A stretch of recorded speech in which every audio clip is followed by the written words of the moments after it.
கண்ணியம் வாய்ந்த இல்லாமல்ல ஏக இறைவனின் நல்லடியார்களே, இறைவன் நம் மீது கடமையாக்கி இருக்கின்ற வாரத்தினுடைய ஒரு சிறப்பு வழிபாட்டு தினத்தில்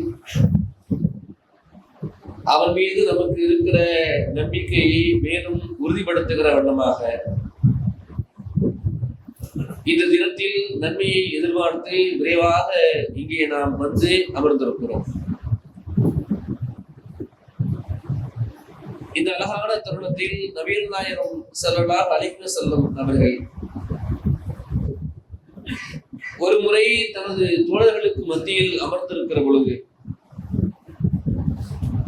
நபிகளார் சொன்னார்கள், என்னுடைய வாழ்நாளுக்கு பிறகு உங்களுக்கு இறைவன் தர இருக்கிற செல்வம் மற்றும் உலக கவர்ச்சிகளை நினைத்து நான் கவலைப்படுகிறேன் என்று சொன்னார்கள்.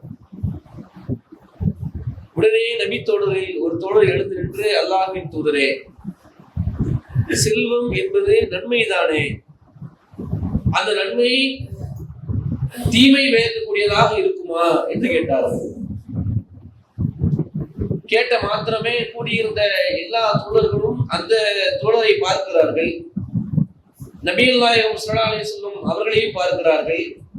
நபிகளார் எதுவும் பேசாமல் அமைதியாக இருந்து விடுகிறார்கள். கூட இருக்கிறவங்க எல்லாம் சொல்றாங்க, என்னப்பா நீ ஒரு கேள்வி கேட்ட, அல்லாஹ்வின் தூதர் சொல்லாம இருக்கிறாங்களே அப்படிங்கிற மாதிரியான ஒரு சலசலப்பு ஏற்படுகிறது. நபிகளாருக்கு வியர்வை வெளியேறுகிறது. உடனே நபிகளார் தன்னுடைய முகத்தை துடைத்து விட்டு சொன்னார்கள், கேள்வி கேட்ட அந்த சகோதரர் எங்கே என்றார். மீண்டும் அவர் எழுதுகின்றார்,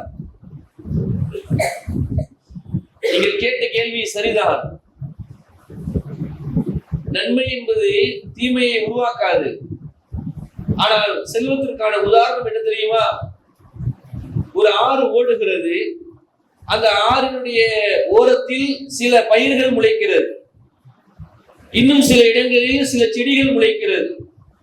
அந்த பசுமையான அந்த ஆற்றில் அந்த விஷ செடிகளையும் இன்னும் உடலுக்கு தீங்கி விளைவிக்கக்கூடிய செடிகளையும் ஒரு ஆடு சாப்பிட்டால் அது மரணத்திற்கே சென்று விடுகிறது.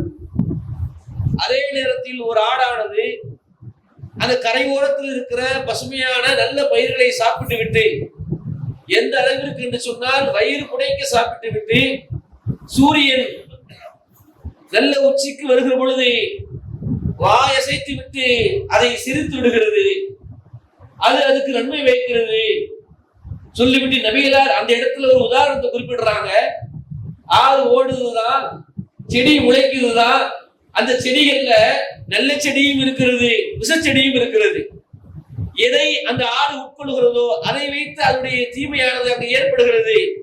அதுபோலதான் உங்களுக்கு இறைவன் வழங்கி இருக்கிற செல்வத்தை நீங்கள் சரியான முறையில் ஏழைகளுக்கும் வழிபோக்கர்களுக்கும் அனாதைகளுக்கும் செலவு செய்கிற பொழுது அது உங்களுக்கு மீண்டும் நன்மையாகவே மாறி மாறி கிடைத்துக் கொண்டிருக்கிறது.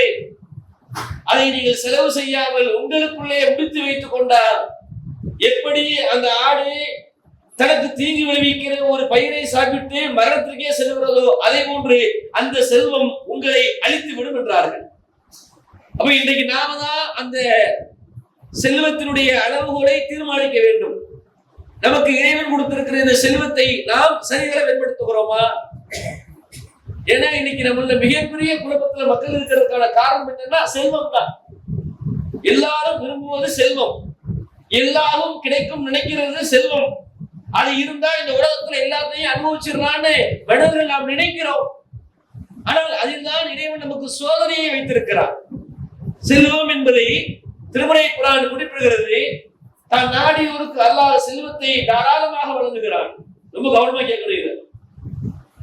தன் நாடியோருக்கு அல்லாஹ் செல்வத்தை தாராளமாக வழங்குகிறான். தன் நாடியோருக்கு செல்வத்தை குறைத்து வழங்குகிறான். அல்லாஹ் நன்கு அறிந்தவன், நுட்பமானவன்.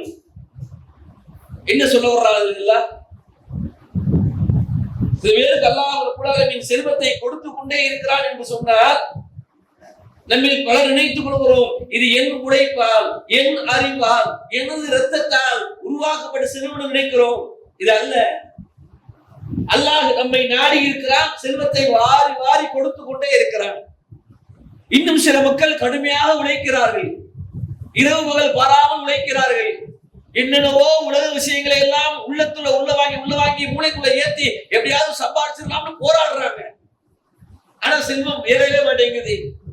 அவர்களுக்கு அல்லாஹ் சொல்றான், உனக்கு நாடுறது இதுதான், குறைத்துதான் நாடி இருக்கிறேன், அதுதான் கிடைக்கும், முயற்சி பண்ணிட்டே இருக்கலாம். ஆனால் நமக்கு செல்வத்தை அளவீடு செய்வது என்பது அல்லாஹ்வின் கரங்களிலே இருக்கிறது. ஆனால் அந்த செல்வம் எதற்கு வழங்கப்படுகிறது, அதுதான் இங்க முக்கியம். அல்லாஹ் ரப்பல் ஆலமீன் உலகத்துல ஏராளமான படைப்பினங்களை படைத்திருக்கிறான், எல்லாருக்கும் தெரியும். அந்த படைப்பினங்களிலே சிறந்த படைப்பு நம்ம சொல்லிக்கிறோம்ல, நம்மளே எல்லாம் குறிப்பிடுறான்ல, அது வெறுமனே பகுத்து அறிவதற்காக மட்டும் கிடையாது. ஒரு மனிதன் இன்னொரு மனிதனுக்கு உதவி செய்ய வேண்டும் என்கிற பண்பு நமக்கு இருக்கிறது. மற்ற மற்ற மிருகங்களும் உதவி செய்யும், அதனுடைய அளவுகள் வேற. ஆனா மனிதனுடைய உதவி என்பது, ஒரு மனிதன் ஏழ்மையில் இருக்கிற பொழுது, வறுமையில் இருக்கிற பொழுது, கடனில் இருக்கிற பொழுது, வாழ்க்கையே கேள்விக்குறியாக இருக்கிற பொழுது, செல்வம் படைத்தவர்கள் அதை கொடுத்து உதவி செய்து அவர்களை உயர்த்திவிட வேண்டும். அதனால்தான் நம்ம சேர்ந்தவர்கள். அத அல்லாஹ் ரப்பல் ஆலமீன் தனது திருமுறையிலே குறிப்பிடுகிறார். அஷைத்தானு ஐதிகுமுல் ஃபக்ர், ஷைத்தான் உங்களுக்கு வறுமையை காட்டி அச்சுறுத்துகிறான். நம்ம எல்லாருக்குமே தர்மம் பண்ணணும் அப்படின்னா ஆசை இருக்கும், செய்யணுங்க. ஆனால் செய்ய விடாமல் ஷைத்தான் நம்மை தடுத்து கொண்டே இருப்பான். அதுல நம்ம எல்லாருமே அடிமையா தான் இருக்கிறோம், மறுக்க முடியாது. நம்மளை யோசித்து பாருங்க. நபிகள் நாயகம் ஸல்லல்லாஹு அலைஹி வஸல்லம் குறிப்பிட்டார்கள், ஆதமுடைய மனிதன் ஒவ்வொரு நாளும் தன்னுடைய மூட்டுகளுக்காக தர்மம் செய்ய வேண்டும் என்று நபிகள் நாயகம் ஸல்லல்லாஹு அலைஹி வஸல்லம் அவர்கள் நமக்கு விதியாக்கி இருந்தார்கள். நாம் தினமும் காலையில் எழுந்த உடனே தர்மத்தை செய்துவிட்டு தான் அந்த நாளை தொடங்குகின்றோமா? தர்மம் செய்ய விடாமல் தடுத்தது எது? நம்முடைய வறுமையா, நம்முடைய இயலாமையா? இல்ல, ஷைத்தான் நம் உள்ளத்துல போட்டிருக்கிற அந்த வறுமையை பற்றிய பயம், அச்சம். ஆனால் நபிகளார் சொன்னார்கள், உங்களுக்கு இறைவன் கொடுத்திருக்கிற மூட்டைகள், இந்த விரலை அசைக்கிறோமே, இது திருப்புறோமே, இப்படி எல்லாம் சுத்துறோமே, இதுக்காக செய்யணும்னு பர்டிகுலரா ஒண்ணு குறிப்பிடுறாங்க. நீ தர்மம் கொடுக்கணும். ஏன் தர்மம் தெரியுமா? உன் உடம்புல இருக்கிற ஒவ்வொரு எலும்புகளும் மூட்டுகளும் அசைகிறதுல அதுக்கு நீ கொடு. ஆனா நம்ம கொடுக்க மாட்டேங்கிறோம். தர்மம்ங்கிற சிந்தனை நமக்கு ஏதோ கண்ணுக்கு முன்னாடி இருக்கே தவிர உள்ளத்திலிருந்து அதை வெளிப்படுத்த முடியல. நபிகள் நாயகம் ஸல்லல்லாஹு அலைஹி வஸல்லம் அவர்கள் ஒரு முறை தம் தோழர்களுக்கு மத்தியிலே அமர்ந்திருக்கிறார்கள். அப்பொழுது முழு கூட்டம் என்று சொல்லக்கூடிய ஒரு கூட்டம், அல்லாஹ் சொல்றான்ல, நபிகள் நாயகம் ஸல்லல்லாஹு அலைஹி வஸல்லம் அவர்களை பற்றி சொல்லுகிற பொழுது, நபியே நீர் மகத்தான குணத்தில் இருக்கிறீர், கவலை ஏற்படுங்க. ஒரு மனிதன் இன்னொரு மனிதன் மீது கவலைப்படணும். அவனுடைய தோற்றத்தை பார்த்த உடனேயே நான் உள்ளத்துக்குள்ள கொண்டு வந்துடணும். அவருக்கு ஏதோ பிரச்சனை இருக்குது, ஏதோ வறுமை இருக்குது, ஏதோ கவலையில் இருக்கிறாரு அப்படின்னு ஒரு புரிந்து உணர்கிற ஒரு தன்மையை, ஒரு முகமையை வளர்த்துக் கொள்ள வேண்டும். அதை இஸ்லாம் வலியுறுத்துகிறது. நபிகள் நாயகம் ஸல்லல்லாஹு அலைஹி வஸல்லம் அவர்களை தேடி ஒரு கூட்டம், ஆண்கள், பெண்கள், குழந்தைகள், அந்த ஊரே வருகிறது. எப்படி வருகிறார்கள்? சஹீஹ் முஸ்லிமிலே பதிவு செய்யப்பட்டிருக்கிறது, உடலில் எல்லாம் ஆடை கிழிந்து அரை நிர்வாணிகளாக, அப்படியே உடம்பெல்லாம் புழுதி, ரொம்ப தூரம் பயணப்பட்டு வர்றாங்க. அப்படியே தன் தோல் வாள்ல வந்துட்டு வாளை இதெல்லாம் வரும்பொழுது வேட்டையாடுவதற்கு உணவுக்காக அந்த ஆயுதங்கள் எல்லாம் தோல்ல போட்டிருக்கிறாங்க. பார்த்த உடனே நபிகள் நாயகம் ஸல்லல்லாஹு அலைஹி வஸல்லம் அவருடைய கண்களில் இருந்து கண்ணீர் வருகிறது, முகமெல்லாம் சிவக்கிறது. அவங்க ஒண்ணும் சொல்லல, ரசூலுல்லாஹ்ட்ட வந்து நின்னவங்க, நாங்க வறுமையில இருக்கிறோம், எங்களுக்கு உதவி செய்யுங்க, நீங்க கொடுப்பீங்கன்னு சொன்னாங்க அப்படின்னு எதையும் பேசல. வந்தவங்க நிக்கிறாங்க ரசூலுல்லாஹ் முன்னாடி. பார்த்த நபிகள் நாயகம் ஸல்லல்லாஹு அலைஹி வஸல்லம் அவர்கள் தன் முகமெல்லாம் சிவந்து விட்டு பிலால் ரலியல்லாஹு அன்ஹு அழைக்கிறார்கள். பிலாலே அழைப்பு கொடுங்க. உடனே பிலால் ரலியல்லாஹு அன்ஹு மக்களுக்கு அழைப்பு கொடுக்குறாங்க.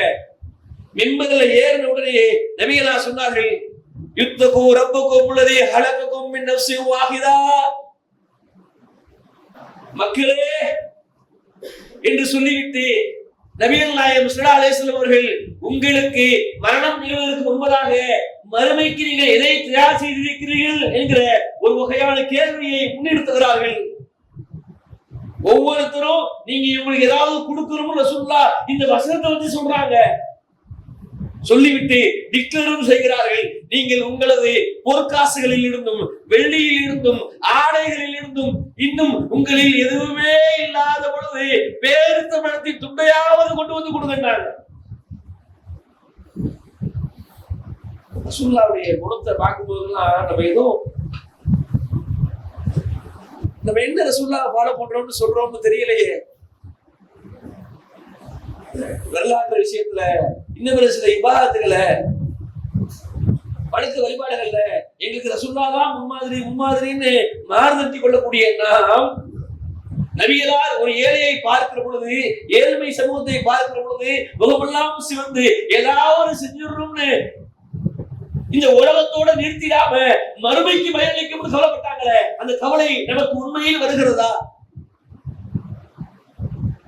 சஹாபாக்கள் அறிவிக்கிறார்கள், நபிகளார் அறிவித்த மாத்திரமே ஒவ்வொருத்தரும் தங்கள் வீடுகளில் இருந்து மூட்டை மூட்டையாக கொண்டு வந்தார்கள். சிலரால் தங்களது மூட்டைகளை சுமந்து கொண்டு வர முடியவில்லை, இழுத்து கொண்டு வந்தார்கள். அப்பொழுது நபிகளார் அதை பார்த்து விட்டு புன்முறுவலோடு சிரித்தார்கள். தலைவற்ற அப்படி இருக்கு. ரசூலுல்லாஹ்வுடைய சிரிப்பு அங்கே வந்திருந்தால் வறுமையில் இருக்கக்கூடிய அந்த மக்களுடைய சிரிப்பை பார்த்த உடனே நபிகளார் மக்களை மெச்சுகிறார்கள். எடுத்துட்டு போங்க. ஆனா இன்னைக்கு நம்முடைய நிலைமை என்ன தெரியுமா? இன்னைக்கு நம்மள என்னுடைய அறிவுக்கு உட்பட்டு யார் வீட்டிலும் 3 வேளை உணவு இல்லாம இருக்கிறோமா? நீ யாராவது இருக்கலாம், எங்கேயாவது ஒரு தூரத்துல கடை செய்யாம இருக்கலாம். ஆனால் உண்மையில் நாம் நம்முடைய வசதிக்கு ஏற்ப இன்றைக்கு அரசு ஒரு அளவை நிர்ணயித்திருக்கிறது. ஒரு மனிதன் இந்த உலகத்துல வாழணும்னா இவ்வளவு இருந்தா போதுங்கிறான். ஆனால் அதை விட பல மடங்கு, சில மடங்குகள் அதிகமாகத்தான் நாம தண்ணீரையோடு இருக்கிறோம். இந்த தர்மம் என்கிற சிந்தனை நம்ம ரத்தத்துல ஓடணும். ஒவ்வொரு நாளும் ஒரு முறை நபிகள் நாயகம் ஸல்லல்லாஹு அலைஹி வஸல்லம் அவர்கள் எப்பொழுதுமே மதீனாவுக்கு எதிர்புறத்தில் இருக்கிற பைருஹா என்கிற ஒரு தோட்டம், அந்த தோட்டத்துலதான் நபிகள் நாயகம் ஸல்லல்லாஹு அலைஹி வஸல்லம் அவர்கள் இளைப்பாறுவார்கள், அமைதியாக அமர்ந்திருப்பார்கள், தண்ணீர் சுவையாக இருக்கும், தண்ணீரை குடிப்பார்கள், ஓய்வெடுப்பார்கள். அப்படி ரசூல் ஸல்லல்லாஹு அலைஹி வஸல்லம் உட்கார்ந்து கொண்டு சில தோழர்கள் குர்ஆன் ஆயத்துகளை ஓதுகிறார்கள். அப்பொழுது நீங்கள் விரும்புகிறவற்றில் இருந்து நல்வழியில் செலவிடாதவரை அல்லாஹ்வுடைய திருப்தியை நீங்கள் அடைய மாட்டீர்கள் என்று சொன்ன மாத்திரமே ஒரு சஹாபிக்கு உள்ளவெல்லாம் படபடுத்துருச்சு. அபூ தல்ஹா ரலியல்லாஹு அன்ஹு நபிகள் நாயகம் ஸல்லல்லாஹு அலைஹி வஸல்லம் நோக்கி வேகமா வர்றாங்க. வந்தவர் சொல்றாரு, அல்லாஹ்வின் தூதரே, என்ன அபூ தல்ஹா சொல்லுங்க, இந்த வசனத்தை நான் இப்ப ஓதுறேன். அல்லாஹ் ரப்பல் ஆலமீன் இந்த வசனத்துல நீங்கள் விரும்புகிறவற்றில் இருந்து நல்வழியில் செலவிடாதவரை இறை திருப்தியை அடையவே மாட்டீர்கள் சொல்றான். உங்களுக்கே தெரியும், இந்த பைருஹாங்கிற இந்த தோட்டத்தை நான் ரொம்ப நேசிக்கிறேன். அதுல விளைச்சல் அவ்வளவு அற்புதமா இருக்கும், அதுல இருக்கிற தண்ணீர் அவ்வளவு சுவையா இருக்கும். எனக்கு இருக்கிற சொத்துக்கள்ல, எனக்கு இருக்கிற சில விஷயங்கள்ல இந்த பைருஹா எனக்கு ஆக பிடித்தது. இப்பவே அல்லாஹ்வுக்காக நான் அதை கொடுக்கிறேங்கிறான். இந்த செய்தியை நம்ம பல தடவை கேள்விப்பட்டிருக்கோம், இன்னைக்கு புது செய்தி இல்லை. அல்லாஹ் குர்ஆன்ல சொல்றான்ல, ரலியல்லாஹு அன்ஹும் வரது அன்ஹு. அந்த தோழர்கள் அல்லாஹ்வை பொருந்தி கொண்டார்கள், அல்லாஹ்வும் அவர்களை பொருந்தி கொண்டான். பொருந்திக்கிறது சாதாரண வார்த்தை இல்லைங்க. அந்த தோழர்கள் உண்மையிலேயே தங்கள் சொத்துக்களையும், நம்ம இன்னைக்கு சொத்துக்கு தானே ஓடுறோம். இன்னைக்கு நம்ம தொழுகைக்கு தடை இதா இருக்குது, தர்மம் செய்ய தடை என்னவா இருக்குது, நம்முடைய வாழ்க்கையில் இபாதத்துகளை செய்வதற்கு தடையா இருக்குது. செல்வம் தானே, செல்வத்தை தேடி தேடி தானே ஓடுறோம். ஆனால் இந்த செல்வத்தை தேடி ஓடுகிற நாம் எத்தனையோ தருணங்களில் சில பொருள்களை சேர்த்து வைக்கிறோம், சிலவற்றை நாம் விரும்புகிறோம். அதை அல்லாஹ்வின் பாதையில் தர்மம் செய்ய வேண்டும் என்கிற எண்ணம் நமக்கு வருகிறதா? தர்மம் கொடுக்கிறோம். எப்ப கொடுக்கிறோம் தெரியுமா? சாப்பிட்டு முடிச்சு மீதமாகி அது நமக்கு பிடிக்கல, போர் அடிச்சு போச்சுன்னா இருக்கிற படத்துல அடுத்தவங்க கொடுக்கிறோம். போட்டு கிழிச்சு ரொம்ப நாள் ஆச்சு, சட்டை பத்தல, இது சரியில்லை அப்படின்னா இது ஏழைய கொடுத்துருப்பா, மனுஷனை கொடுத்துருப்பாங்கிறோம். எப்படிங்க அல்லாஹ் ஏத்துக்குவோம்? நீங்க அல்லாஹ் சொல்லுறான், நீ எதை விரும்புறியோ அதை கொடு, உனக்கு எது பிடிக்குமோ அதை கொடுத்து பழகு. அபூ தல்ஹா ரலியல்லாஹு அன்ஹு சொல்றார்கள், அல்லாஹ்வின் தூதரே இதோ கொடுத்து விடுகிறேன். அப்ப நபிகள் நாயகம் சொன்னாங்க, என்ன தல்ஹாவே நல்ல விளைச்சல் வருமே, நல்லா இருக்குமே இது? இல்ல அல்லாஹ்வின் தூதரே, எனக்கு ரொம்ப பிடிச்சது இது, அல்லாஹ் வாரம் கொடுக்கணும், நீங்க சாட்சிக்கிறாங்க. உடனே நபிகள் சொன்னார்கள், உண்மையில் மறுமையில் உனக்கு இது கூட கிடைக்கும்பா, ஒருபோதும் அல்லாஹ் உன்னை கைவிட மாட்டான். அதே நேரத்தில் அது என்ன பண்றது தெரியுமா? உனது உறவுகளுக்கு கொடு. நம்மள பலரும் நடித்துக் கொண்டிருக்கிறோம் இந்த உலகத்துல. வெளிப்படையா பார்க்கும் பொழுது பாய் தர்மகர்த்தா, பாய் பள்ளிவாசல் கொடுப்பாரு, பாய் கஞ்சிக்கு கொடுப்பாரு, பாய்கிட்ட போய் ஒரு ஹெல்ப் கேட்டா பண்ணுவாரு. ஆனால் அவர்களது உறவுகளுக்கு மத்தியில அவரை பற்றி கேள்விப்பட்டால், அவரா அட ஏங்க நீங்க வேற அப்படிங்கிறான். அப்படின்னா ஏன் நம்மை பற்றி நம்முடைய உறவுகள் நல்ல விதமாக எதையும் சொல்ல மறுக்கிறார்கள்? என்ன காரணம்? நபிகளார் அந்த காரணங்களுக்கெல்லாம் முற்றுப்புள்ளி வைக்கிறார்கள். அபூ தல்ஹாவே, அப்படி என்றால் இந்த தோட்டத்தை நீ எங்களிடத்தில் கொடுப்பதை விட, ஏழைகளுக்கு வழிபோகங்கள் தருவதை விட, உனது உறவுகள் இருக்கவங்களுக்கு பிரிச்சு கொடு அவனுடைய அபூ தல்ஹா ரலியல்லாஹு அன்ஹு அவர்கள் ஓகே அல்லாஹ்வின் தூதரே அப்படின்னு திரும்புறாரு. அந்த தோட்டத்துக்குள்ள தன் மனைவி இருக்கிறார். சொல்றாங்க, நம்ம கிளம்புவோம், வாங்க போலாம். அவங்க மனைவி கேட்கிறாங்க, என்ன சொல்றீங்க, திடீர்னு போடுறீங்க, என்ன ஆச்சு? இல்ல, நான் அல்லாஹ்விடத்துல ஒரு வியாபாரம் பண்ணிட்டேன். என்ன வியாபாரம்? நீங்க விரும்புறது அல்லாஹ் கொடுக்கணும்னு சொல்லி இருக்கிறான். சில ஹதீஸ்கள்ல சில இதை கொடுத்துட்டு நீங்க அதுக்கு பதிலா உண்மையில வாங்கிக்கணும்னு சொல்லி இருக்கிறான். நான் இதை கொடுக்க விரும்பிட்டேன். அப்ப அவங்க மனைவி சொன்ன வார்த்தை தான், உண்மையில் ஒரு சாலிகான ஒரு குடும்பம் என்பதற்கு இந்த அபூ தல்ஹா ரலியல்லாஹு அன்ஹு அவருடைய குடும்பம் அழகிய அவர் சொல்கிறார்கள், உண்மையில் தல்ஹாவே அழகான ஒரு வியாபாரத்தை செய்து வந்திருக்கிறீர்கள் அப்படின்னு அவங்க வெளியே வர்றாங்க. உடனே அபூ தல்ஹா ரலியல்லாஹு அன்ஹு சாட்சியாக்கிட்டு ஏதோ போயிட்டு ஒரு மாசம் கழிச்சு கொடுக்கலாமா வேணாமா அப்படி இல்ல, ஸ்பாட்லயே கூப்பிட்டு ஒவ்வொருத்தரையும் இதை நீங்க எடுத்துக்கங்க, இதை நீங்க எடுத்துக்கங்க, இதை நீங்க எடுத்துக்கங்க. நீங்க நமக்கு எப்படி இந்த மாதிரி தப்புவா? கையில பணம் வந்த உடனே இன்ஷா அல்லாஹ் தர்மம் கொடுத்துடணும், சதகா கொடுத்துடணும், ஜகாத் கொடுத்துடணும் நினைக்கிறோம். ஒரு நாள் கழிச்ச உடனே நமக்கே பத்தலையே, எங்க கொடுக்கறது, அடுத்த தடவை பார்த்துக்குவோம் அப்படின்னு முடி வச்சிடும். இங்க பிரச்சனை அதுதான். இந்த தர்மத்தை நம்ம எப்படி நினைக்கிறோம்னு சொன்னா, ஏதோ கஷ்டப்படுறோம். உண்மையில் தர்மத்தை கொடுப்பதற்கு ஒருபோதும் கஷ்டப்படாதீர்கள், தர்மம் தராமல் இருக்கிறோமே என்பதற்காக கஷ்டப்படுங்க. ஏன்னா நபிகள் நாயகம் ஸல்லல்லாஹு அலைஹி வஸல்லம் அவர்கள் காலத்துல சில தோழர்கள் அல்லாஹ்வின் தூதர் ஸல்லல்லாஹு அலைஹி வஸல்லம் இடத்துல வந்து நிக்கிறாங்க. அல்லாஹ்வின் தூதரே, என் தாய் இறந்து விட்டார்கள். நீ நம்மளே இங்க பல பேரு நம்முடைய தாய் தந்தையை இழந்து இருக்கோம். எத்தனை பேருக்கு அவங்க பிள்ளைக்கு அவங்களுடைய அப்பா அம்மா பேர் தெரியும்னு கேட்டோம்னா பல பிள்ளைகளுக்கு தெரியாது. உங்க தாத்தா பேர் என்னன்னா தாத்தாவுடைய வாப்பா. ஆனா நபிகள் நாயகம் ஸல்லல்லாஹு அலைஹி வஸல்லம் இடத்துல அந்த நபி தோழர் இருக்கிறார். அல்லாஹ்வின் தூதரே, நான் பயணம் போயிருந்தேன், வெளியூர்ல இருந்தேன், என் தாய் இறந்து விட்டார்கள். ஒருவேளை நான் என் தாயின் பெயரில் தர்மம் செய்தால் அதை அல்லாஹ் என் தாய்க்கு ஒப்படைத்துருவானா? நன்மையா கிடைக்குமா? அவனுடைய நபிகள் சொன்னார்கள், ஆம், கட்டாயம் கிடைக்கும் என்றார்கள். நமக்கு இதெல்லாம் வரணும் இல்லையா? இப்படி 10 மாதங்கள் சுமந்து பெற்றெடுத்து வளர்த்து ஏதோ இருக்கிறத நம்மள்ட்ட கொடுத்துட்டு போனாங்களே, இருக்கிறத வச்சு படிக்க வச்சாங்களே, இருக்கிறத வச்சு வாழ வச்சிருக்கிறாங்களே, அவங்க நம்ம மட்டும் போயிட்டாங்களே அப்படின்னு எத்தனை பேர் நாம் அவர்களை நினைத்து கண்ணீர் வடித்து அவர்களுக்காக, அவர்களின் மறுமைக்காக, மறுமை அவர்கள் நரகத்தில் சென்றுவிடக் கூடாது என்பதற்காக நமது பொருளாதாரத்திலிருந்து ஒரு சதவீதத்தை எடுத்து வைத்து இதை அம்மா கொடுத்துருங்க, இதை அம்மா எழுதுங்க அப்படின்னு ஏன் கொடுக்க மறுக்கிறோம்? எது நம்மை தடுக்கிறது?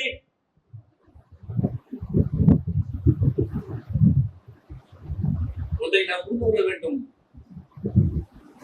தர்மம்ங்கிற இந்த பண்பு இருக்குல்ல, இது ஆக சிறந்த பண்பு. இது எல்லாராலையும் முடியாது. யாரொருவர் இந்த உலகத்தை வெறுத்து மறுமைதான் நிரந்தரம், இந்த உலகம் அழிந்து போகக்கூடியது, இது வீணும் விளையாட்டும் தான், இந்த உலகத்துல நாம் வாழ்வதற்கு பொருளாதாரம் தேவை, நாம் வசிப்பதற்கு பொருளாதாரம் தேவை, ஆனால் இதுவே என் வாழ்க்கை இல்லை என்கிற மனநிலையில் இருக்கிறார்களோ அவர்களுக்கு மட்டும்தான் இந்த பண்பு, இந்த சிந்தனை உள்ளத்திற்குள் குடியேறும். எடுத்து கொடுத்து பாருங்க, அது ஒரு சுகம் இருக்குது. எடுத்து விடுங்க. ஐயா சொந்த பந்தமா தூரத்துல இருக்கிறாங்களா, அருமையில இருக்கிறாங்களா, ஒண்ணும் இல்லைங்க. சில அனுபவிச்சவங்க இருப்பீங்க. இந்த உறவு முறையை பேணுகிற விஷயத்துல இஸ்லாம் எவ்வளவு வலியுறுத்துகிறது. அதிலும் குறிப்பாக ஆண்கள், நம்ம பல பேர் சில நேரங்கள் சில வார்த்தை விடுறோம். என் வாழ்க்கையே உழைச்சி போயிடுச்சு, என் வாழ்க்கையே உழைச்சி நாசமா போயிடுச்சு, எனக்கு இந்த சுகத்தை அனுபவிக்கல அப்படின்றோம். ஒன்றை புரிந்து கொள்ளுங்கள், நமக்காகவே அல்லாஹ் ஒரு வாய்ப்பை கொடுத்திருக்கிறான். என்ன வாய்ப்பு? நபிகளா சொன்னார்கள், ஒரு ஆண் தன் குடும்பத்திற்கு செலவு செய்கிற ஒவ்வொரு பொருளாதாரமும் தர்மமாகும். நான் மாசம் 15,000 செலவு பண்றேன் குடும்பத்துக்கு அப்படின்னா, அல்லாஹ் நீ செலவு பண்ணிட்ட, நீ ஒரு ஆண், நீ பண்ணணும் அன்னித்துறை அப்படி எல்லாம் பார்க்கல. பரவாயில்லடா, உனக்கு கஷ்டப்பட்டு இருக்கிற, நீ வேலைக்கு போயிருக்கிற, நின்றுக்கிற, தூங்காம இருந்திருக்கிற, உன் பிள்ளைய பராமரிச்சிருக்கிற, உணவு கொடுத்திருக்கிற, ஆடை கொடுத்திருக்கிற, ஆகையினால இந்த 15 நான் போடுறா, நீ அல்லாஹ்வின் பாதையில் தர்மம் செய்திருக்கிறா என்று நான் பதிவிடுகிறேன் என்று அல்லாஹ் கொடுக்கிறானே. எவ்வளவு புன்முறுவலோடு, எவ்வளவு மகிழ்ச்சியோடு, எவ்வளவு இன்பத்தோடு செலவு பண்ணணும். ஏன்னா நம்ம இன்னும் அதை புரிஞ்சுக்கல. நம்ம செலவு பண்ற ஒவ்வொன்றும் அல்லாஹ்விடத்துல நன்மையாக கிடைக்கும்ங்கிற அந்த சிந்தனை நமக்கு குறைகிறது. இந்த பொருளாதாரம் என்பது நமக்கு மறுமையில் வெற்றிக்கு வழிவகுக்கிற ஒரு சாதனமாக இருக்க வேண்டுமே தவிர, ஒருபோதும் மறுமையில் நமக்கு எதிராக சாட்சி அளிக்கக்கூடிய ஒரு பொருளாக இருந்து விடக்கூடாது. நபிகள் நாயகம் ஸல்லல்லாஹு அலைஹி வஸல்லம் குறிப்பிட்டார்கள், சில மனிதர்கள் வருவார்கள் நாளை மறுமையில் தங்களது தோள்களில் ஆடுகளையும் ஒட்டகங்களையும் மாடுகளையும் சுமந்தவர்களாக. அதுதான் சாட்சியா மகசூலுடைய மைதானத்தை நிற்கும். ஏன் அந்த மனிதர் ஆடுகளை சுமந்து வந்தார், ஒட்டகங்களை சுமந்து வந்தார் என்று கேள்வி எழுப்புகிற பொழுது அதற்கான ஜகாத்தை அவர் கொடுக்கவில்லை. நம்ம பலருமே ஜகாத்தை கணக்கிடுறதுலயோ கவலையா இருக்கு. ஜகாத்துங்கிற விஷயமே நம்ம என்னதான் தௌஹீதில் இருந்தாலும், அல்லாஹ்வுக்கு இணை வைக்காமல் இருந்தாலும், இந்த ஜகாத்தை சரிவர கொடுக்காவிட்டாலும் நாம் நரகத்துக்கு சென்று விடுவோம். அப்ப அந்த நிலையிலிருந்து நம்மளை பாதுகாத்துக்கணும் அப்படின்னா, இறைவன் திருமறை குர்ஆனில் சொல்லுகிற ஒரு வசனத்தை நான் நினைவுபடுத்த கடமைப்பட்டிருக்கிறேன். அல்லாஹ் ரப்பல் ஆலமீன் சொல்லுகிறார், வஅன்ஃபிஹு மிம்மா ரஸக்னாஹும் மின் கப்லி அன் யாத்தி அஹதுகுமுல் மௌத். ஒரு மனிதனுக்கு மரணம் நிகழ்ந்தவுடன் நம்மள யாருக்கும் எப்போனே தெரியாதுங்க. பிரச்சனையே அதுதான். அடுத்த வருஷம் நான் சம்பாதிச்சிருவேனா, எப்படியாவது சம்பாதிச்சிருவேன் நம்பிக்கை இருக்கும். அடுத்த மாசம் ஏதாவது ஒரு ட்ரெஸ் எடுத்துருவேனா நம்பிக்கை இருக்கும். நான் கல்லூரி முடிச்சுட்டு வேலைக்கு போன உடனே பைக் வாங்கிடுவேனா ஒரு நம்பிக்கை இருக்கும். இதெல்லாம் ஏதோ முயற்சியின் அடிப்படையில நம்ம நினைக்கிறோம், அதுக்காக ஓடுறோம். கிடைக்கலாம், கிடைக்காம இருக்கலாம். ஆனால் நாம் விரும்பினாலும் விரும்பாவிட்டாலும் நம்மை அடையக்கூடிய ஒரு நிகழ்வு என்பது மரணம். அதுதான் ஒரு மனுஷனுக்கு மிகப்பெரிய கொடுமை. அந்த மரணம் வந்துவிட்டால் நம்மளால எதுவுமே செய்ய முடியாது என்பதற்கு இந்த வசனம் ஒரு சாட்சி. இறைவன் சொல்லுகிறான் அன்ஃபிகு மிம்மா ரஸக்னாஹும் மின் கப்லி அய்யாத் யஹதுக்குமுல் மௌத், உங்களுக்கு மரணம் வருவதற்கு முன் நாம் உங்களுக்கு வழங்கியவற்றிலிருந்து நல்வழியில் செலவு செய்து விடுங்கள். நமக்கு மௌத்து வந்துருச்சுன்னா நம்ம குடும்பம் நம்ம பொருளாதாரத்தை எடுத்து செலவு பண்ணுவாங்க, நம்ப முடியாது. என்னத்தை கொடுத்துட்டு போயிட்டாருன்னு கேட்பாங்க, கடனை வச்சுட்டு போயிட்டாருன்னு குழப்புவாங்க, அவர் கடனுக்கு எங்களுக்கு சம்மந்தம் இல்லைன்னு சொல்லுவாங்க. சில பேர் கேள்விப்பட்டோம்ல, விவேகமுள்ள முதல்ல வாங்கிட்டு அந்த குடும்பத்தார் இடத்துல போய் புறாரத்தை கேட்கும் பொழுது கபர்ல போய் கேளுங்கன்னாங்க. இப்படியும் மனிதர்கள் இருக்கிறார்கள். நமக்கெல்லாம் கொடுத்த பொருளாதாரத்துக்கு நாம தான் சாட்சி, நாம தான் அதற்கான பலனை திருத்த வேண்டும். அப்போ அந்த மரணம் அடைந்து விட்டு அந்த மனிதன் அல்லாஹ் இடத்துல உதவி கேட்கிறான் பாருங்க.